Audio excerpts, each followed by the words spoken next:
Film की शुरुआत में हम एक न्यूज देखते हैं जिसमें एक लड़की दावा करती है कि एक आदमी ने उसे काटने की कोशिश की।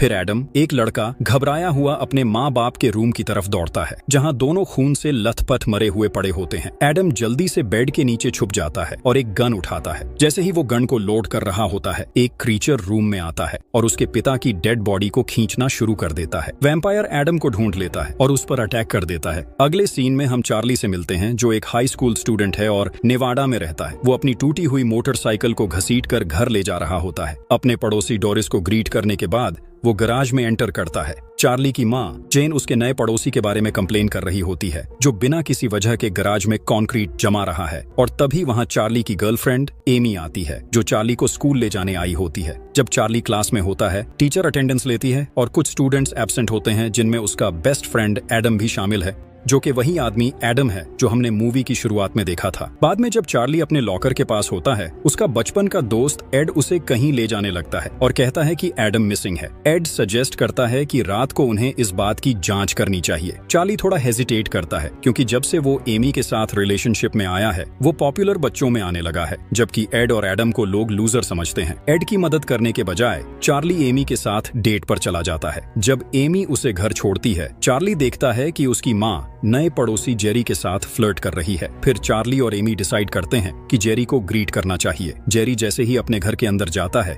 चार्ली को एड का एक मैसेज मिलता है जिसमें एड नाराज होता है और धमकी देता है कि अगर चार्ली नहीं आया तो वो उसके एम्बैरेसिंग बचपन के किस्से सबको बता देगा। ये सुनकर चार्ली जल्दी से एडम के घर पहुंचता है जहां एड उसका इंतजार कर रहा होता है। दोनों दरवाजे पर नॉक करते हैं लेकिन कोई जवाब नहीं मिलता, इसलिए वो अंदर घुस जाते हैं। अंदर जाने के बाद वो उस अंधेरे घर में घूमने लगते हैं। एड चार्ली को बताता है कि उसका नया पड़ोसी जेरी एक वैम्पायर है। एड और एडम इस बात की काफी दिनों से इन्वेस्टिगेशन कर रहे थे और अब उन्हें पूरी तरह यकीन हो गया है। उनके पास एक सबूत है कि जेरी के घर की सभी विंडोज पूरी तरह से ढकी हुई हैं। एड चार्ली को वार्न करता है कि कभी जेरी को अपने घर में इनवाइट मत करना, क्योंकि एक वैम्पायर को किसी के घर में घुसने के लिए इनविटेशन चाहिए होती है। चार्ली को ये बात अजीब लगती है और दोनों इस बात पर बहस करने लगते हैं कि चार्ली कितना बदल गया है जब से वो पॉपुलर बच्चों के साथ घूम रहा है। एड को लगता है कि ये सब लोग फेक हैं। फिर दोनों अलग हो जाते हैं। एड अपने स्केटबोर्ड पे घर जा रहा होता है जब स्कूल का बुली मार्क उस पर अचानक से अटैक कर देता है। एड उससे बचने के लिए एक फेंस पार करके भागने लगता है, लेकिन बदकिस्मती से एक रैंडम बैकयार्ड में जेरी से टकरा जाता है। डर के मारे एड एक घर में घुस जाता है। एड सोचता है कि जेरी अंदर नहीं आ पाएगा, लेकिन जेरी फिर भी घर में घुस जाता है क्योंकि उस घर में कोई नहीं होता। वो घर छोड़ा हुआ होता है। जेरी बताता है कि उसे पता है एड उस पर नजर रख रहा था। एड डर के मारे ऊपर की तरफ भागने लगता है और एक विंडो से बाहर कूद जाता है, लेकिन जेरी पहले से ही बाहर उसका इंतजार कर रहा होता है। एड एक पूल में गिर जाता है और जेरी उससे बस इतना कहता है कि शांत हो जाओ, क्योंकि जो होने वाला है वो एड के भलाई के लिए ही है। फिर जेरी अपनी मैनिपुलेशन पावर्स का इस्तेमाल करता है जिससे एड का विश्वास कमजोर पड़ने लगता है और जेरी अपने दांत एड की गर्दन में घुसाकर उसे काट लेता है। अगली सुबह चार्ली देखता है कि एड स्कूल नहीं आया, इसलिए वो उसके घर जाने का फैसला करता है। जब वो वहाँ पहुँचता है तो उसे सिर्फ एड के पेरेंट्स मिलते हैं जो उसे खुशी से वेलकम करते हैं। चार्ली ऊपर जाने की परमिशन मांगता है जिसे वो एक किताब लेने के बहाने बनाकर एड के कमरे में चला जाता है। जब चार्ली एड के रूम में होता है तो उसे एक वेबसाइट मिलती है जो एक वैम्पायर हंटर पीटर विंसेंट की होती है। साथ ही उसे कुछ वीडियोस मिलते हैं जो एड ने सीक्रेटली जेरी के घर के सामने रिकॉर्ड की थी। इन वीडियोस में जेरी की कार का डोर अपने आप हिलता हुआ दिखाई देता है, जो साबित करता है कि जेरी कैमरा पर नजर नहीं आता। ये देखकर चार्ली को गहरा झटका लगता है और उसे आखिरकार यकीन हो जाता है कि एड जो कह रहा था वो सच था। जब चार्ली अपने घर वापस आता है तो अचानक जेरी वहां आकर कहता है कि उसे एक फेवर चाहिए। जेरी बोलता है कि उसके घर पर एक लड़की है, लेकिन उसके पास बियर खत्म हो गई है, इसलिए वो पूछता है कि क्या चार्ली के पास 6 पैक बियर है। चार्ली घबराते हुए हाँ कहता है। जेरी उसके दरवाजे तक आता है, लेकिन जैसे एक्सपेक्टेड था अंदर नहीं घुस पाता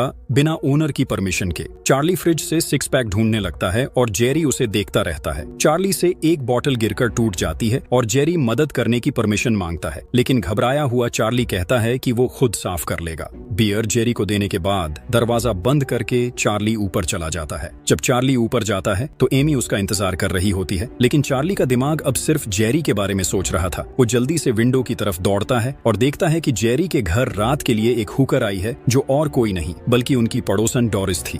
चार्ली एमी को जोर से बेड पर धक्का दे देता है जब जेरी उन्हें देख रहा होता है। एमी को बिल्कुल समझ नहीं आता कि चार्ली को क्या हो रहा है, इसलिए वो वहां से चली जाती है। उस रात चार्ली को एक औरत के चिल्लाने की आवाज सुनाई देती है, जिससे वो नींद से जाग जाता है। वो तुरंत इमरजेंसी सर्विसेज को कॉल करता है, लेकिन जब पुलिस आती है तो जेरी उन्हें कन्विंस कर लेता है कि वो सिर्फ प्लेजर से चिल्लाई थी। चार्ली ये सब देखते हुए ध्यान देता है कि जेरी अपनी कार में बैठकर कहीं जा रहा है। जैसे ही जेरी वहां से चला जाता है, चार्ली डोरिस को ढूंढते हुए चुपके से जेरी के घर में घुस जाता है और डोरिस को ढूंढने लगता है। जेरी के ऑफिस में उसे एक सिंबल नजर आता है जो कुछ अनयूजुअल नजर आ रहा था, तो वो उसका फोटो एविडेंस के तौर पर ले लेता है। लेकिन इससे पहले कि वो और कुछ पता कर सके, जेरी वापस आ जाता है, जिससे चार्ली को एक क्लोजेट में छुपना पड़ता है। जब वो क्लोजेट में होता है तो उसे एक सीक्रेट डोर मिलता है जो एक कॉरिडोर की तरफ खुलता है। कॉरिडोर में कई रूम्स होते हैं जिनमें से एक लॉक होता है। चार्ली को एक कमरे में डोरिस दिखाई देती है। चार्ली एक स्क्रू ड्राइवर उठाता है और डोर को खोलने लगता है, लेकिन जेरी के आने की आवाज सुन के उसे दोबारा छुपना पड़ता है। चार्ली देखता है कि जेरी बेचारी डोरिस को घसीट के उसका खून चूस रहा है। इस दौरान डोरिस चार्ली को चुप रहने का इशारा करती है। फिर जेरी डोरिस को वापस चेंबर में फेंक देता है और रूम से चला जाता है। जब जेरी लिविंग रूम में टीवी देखने में बिजी होता है, तब चार्ली फाइनली डोर खोल के डोरिस को घर से सेफली निकाल लेता है। दोनों सीढ़ियों से उतरते हैं और दरवाजे की तरफ बढ़ते हैं, लेकिन तभी जेरी सामने आता है और उन्हें पीछे हटने पर मजबूर कर देता है। लेकिन वो सिर्फ एक एप्पल लेने आया था और फिर वापस टीवी देखने चला जाता है। ये मौका देखकर चार्ली डोरिस को बाहर ले जाने की कोशिश करता है, लेकिन जैसे ही वो निकलने लगते हैं, ये पता चलता है कि जेरी उन्हें देख रहा था। खैर, दोनों घर से निकलने में सफल हो जाते हैं और अब दिन का टाइम हो गया है। जैसे ही डोरिस धूप में कदम रखती है, वो अचानक से जलने लगती है, जो चार्ली के लिए एक ट्रॉमेटिक मोमेंट बन जाता है। चार्ली फिर अपने घर लौट जाता है। चार्ली अपनी माँ को वार्न करता है कि वो जेरी से दूर रहे और कभी उसे घर के अंदर इनवाइट ना करे, जिससे उसकी माँ कंफ्यूज हो जाती है। स्कूल में चार्ली डिसाइड करता है कि वो एक वैम्पायर हंटर के बारे में रिसर्च करेगा, जिसका वेबसाइट एड ने उसके कंप्यूटर पर खुला छोड़ा था। Peter Vincent. चार्ली उस आदमी का पता लगा लेता है जो एक थिएट्रिकल शो परफॉर्म करता है। रिपोर्टर बनकर चार्ली उससे मिलता है, लेकिन जब चार्ली उससे पूछता है कि वैम्पायर को कैसे मारा जाए और जेरी के घर में मिले हिडन सिंबल का जिक्र करता है, तो पीटर विंसेंट उसे पागल समझकर भगा देता है। चार्ली के पास और कोई ऑप्शन नहीं होता, तो वो अपने घर वापस आता है और अपने कमरे में गार्लिक को क्रॉस शेप में रख देता है। इसी दौरान स्कूल के बुलीज मार्क और बेन विंडो से उसे देख रहे होते हैं। तभी जेरी वहां आता है और उन दोनों पर अटैक कर देता है। चार्ली लकड़ी के तीर बना रहा होता है अपने आप को बचाने के लिए। तभी उसकी गर्लफ्रेंड आती है और पूछती है कि वो इतना अजीब क्यों बिहेव कर रहा है। इससे पहले कि चार्ली कुछ समझा पाता, जेरी दरवाजे पर नॉक करता है और जेन से कहता है कि अपने बेटे को उसके हवाले कर दे, क्योंकि चार्ली कुछ दिन पहले उसके घर में घुस आया था। ये सुन के जेन शॉक्ड हो जाती है, लेकिन अपने बेटे चार्ली पर भरोसा करती है और जेरी को धमका के यहाँ से भगाने लगती है। ये सुन के जेरी को गुस्सा आता है और जेरी जेन के बैकयार्ड में खुदाई करने लगता है। वहाँ से गैस लाइन पाइप को निकालता है और उसमें आग लगा देता है, जिससे चिमनी फट जाती है और घर में आग लग जाती है। अब जब जेन को यकीन हो जाता है कि जेरी डेंजरस है, तीनों चार्ली, जेन और एमी गाड़ी में बैठते हैं और वहाँ से भागने लगते हैं। जेरी उन्हें चेस करने की कोशिश करता है चार्ली की मोटरसाइकिल से, लेकिन उसका फ्रंट व्हील टूट चुका होता है, इसलिए वो मोटरसाइकिल उठाकर गाड़ी पर फेंक देता है, जिससे एमी डर जाती है। जब चार्ली अपनी माँ को समझाने की कोशिश करता है कि जेरी एक वैम्पायर है, तो उसकी माँ अभी भी उसकी बात नहीं मानती। थोड़ी देर बाद जेरी अपनी गाड़ी से जेन की कार से टकराते हुए आगे निकल जाता है और रोड ब्लॉक कर देता है। जेन घबरा जाती है, लेकिन चार्ली चिल्लाकर कहता है कि गाड़ी चलाती रहो, तो वो ऐसा ही करती है। बदकिस्मती से उन्हें और दिक्कतों का सामना करना पड़ता है, क्योंकि जेरी अब भी कार के नीचे चिपक कर लटका होता है और गाड़ी के फ्लोर को तोड़कर अंदर घुसने की कोशिश करता है। अब वो अपनी असली फॉर्म में आ गया है। चार्ली जेरी को दूर करने की कोशिश करता है और तभी जेन गाड़ी रोक देती है, लेकिन तभी एक दूसरी गाड़ी उनकी कार से टकरा जाती है और ड्राइवर गुस्से में बाहर निकलता है। इसी वक्त जेरी अपने वैम्पायर फॉर्म में उनकी गाड़ी को उठाता है और ड्राइवर पर हमला करके उसका खून चूस लेता है। चार्ली हिम्मत दिखाते हुए एक बड़ा क्रॉस लेकर अपने आप को डिफेंड करता है और अपनी माँ और गर्लफ्रेंड को भागने के लिए कहता है। वो धीरे धीरे जेरी की तरफ बढ़ता है, जो अब वापस इंसानी शक्ल में आ गया है, लेकिन सरप्राइजिंगली जेरी को इससे कुछ नहीं होता। वो क्रॉस को जला देता है। जेरी आसानी से चार्ली को फेंक देता है और उसकी मजाक उड़ाते हुए कहता है कि इंसान कितने बेवकूफ होते हैं और अक्सर वैम्पायर को स्टेक करते वक्त दिल को मिस कर देते हैं। इस बीच जेन चुपके से पीछे से आती है और जेरी को एक ट्रैफिक साइन से जेरी के हार्ट में घुसा देती है, जिससे जेरी दर्द से चीखने लगता है। ये देख के जेन बेहोश हो जाती है। चार्ली और एमी उसे उठाकर ले जाते हैं और तीनों मिलकर ड्राइवर की गाड़ी में बैठ जाते हैं। चार्ली जानबूझकर अपनी फैमिली कार को टकराता है, जिससे वो जेरी के ऊपर गिर जाती है और वो वहां से भाग जाते हैं। हम देखते हैं कि जेरी की हड्डियां वापस से सीधी हो रही हैं। हॉस्पिटल में पुलिस भी पहुंच जाती है और पूछताछ करती है कि क्या हुआ था, लेकिन चार्ली कुछ नहीं बताता क्योंकि उसे पता है कि वो उसकी बात पर विश्वास नहीं करेंगे। दूसरी तरफ पीटर विंसेंट चार्ली के ऑफिस में छोड़े हुए प्रिंट का स्टडी करता है और आखिरकार समझ जाता है कि चार्ली उसे बेवकूफ बनाने की कोशिश नहीं कर रहा था। पीटर विंसेंट चार्ली को फोन करके अपने घर बुलाता है। जब तीनों पीटर के घर मिलते हैं तो वो सच्चाई बताता है कि जो सिंबल चार्ली ने देखा था वो बहुत ही पुराने नस्ल का वैम्पायर है जो मेडिटेरेनियन से निकले थे। ये वैम्पायर्स अपनी विक्टिम्स को दिनों तक जिंदा रखते थे ताकि उन्हें भी वैम्पायर बना सके। पीटर कहता है कि इस वैम्पायर को मार नहीं सकते क्योंकि इस वैम्पायर स्पीसीज को मारने के लिए एक पूरी आर्मी की जरूरत पड़ेगी। अचानक विंसेंट को एक कॉल आती है जिसमें बताया जाता है कि उसका एक पैकेज डिलीवर हुआ है। वो डिलीवरी गाय को अंदर बुलाता है और अपनी गर्लफ्रेंड से पैकेज लेने को कहता है, लेकिन ये सिर्फ एक चाल होती है। डिलीवरी गाय अंदर आता है और वैम्पायर में बदल जाता है। ये चार्ली का दोस्त एड था। पीटर एक स्टेक उठाता है उसे धमकाने के लिए, लेकिन डर के मारे भाग जाता है।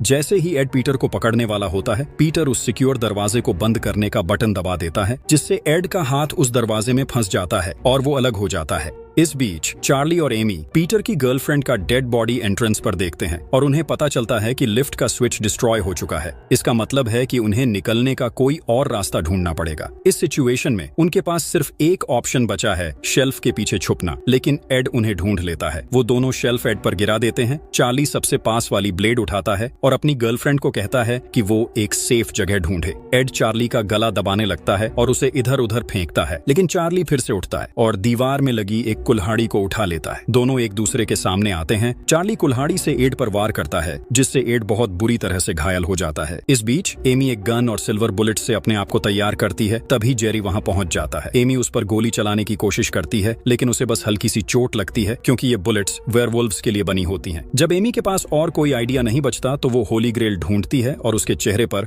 होली वाटर डाल देती है, जिससे जेरी कुछ वक्त के लिए बेहोश हो जाता है। अगर तुम्हें लगता है कि एड मर चुका है तो वो नहीं मरा। वो अपनी गर्दन ठीक करता है और फिर से चार्ली पर अटैक करने लगता है। एड चार्ली के गले पर काटने की कोशिश करता है, लेकिन तभी एमी बीच में आ जाती है और मूंछल से एड को मार देती है। जब एड फिर से उठता है, चार्ली मजबूरी में एड के दिल में स्टेक घुसा देता है, जिससे एड कुछ देर के लिए अपनी असल रूप में आ जाता है और चार्ली से कहता है कि सब ठीक है। उसके बाद वो राख में बदल जाता है। इसके बाद चार्ली और एमी एक दरवाजे से भागते हैं जो एक नाइट क्लब में जाता है। जेरी होली वाटर से रिकवर हो चुका था और वो उनका पीछा करता है। जब भीड़ उन दोनों को अलग कर देती है, जेरी एमी को ढूंढ लेता है और अपनी मेंटल मैनिपुलेशन पावर्स का इस्तेमाल करके उसे खींच लेता है। वो एमी को अपना खून छकाता है, जिससे एमी पूरी तरह से बेहोश हो जाती है। इसी दौरान चार्ली उसके पीछे जाने की कोशिश करता है, लेकिन एक बाउंसर चार्ली को खींच के ले जाता है जब जेरी एमी का खून चूस रहा होता है और उसके पास सिर्फ ये देखने के अलावा कोई चारा नहीं बचता। जब चार्ली वापस पीटर के अपार्टमेंट में पहुंचता है तो वो देखता है कि विंसेंट पैकिंग कर रहा है निकलने के लिए।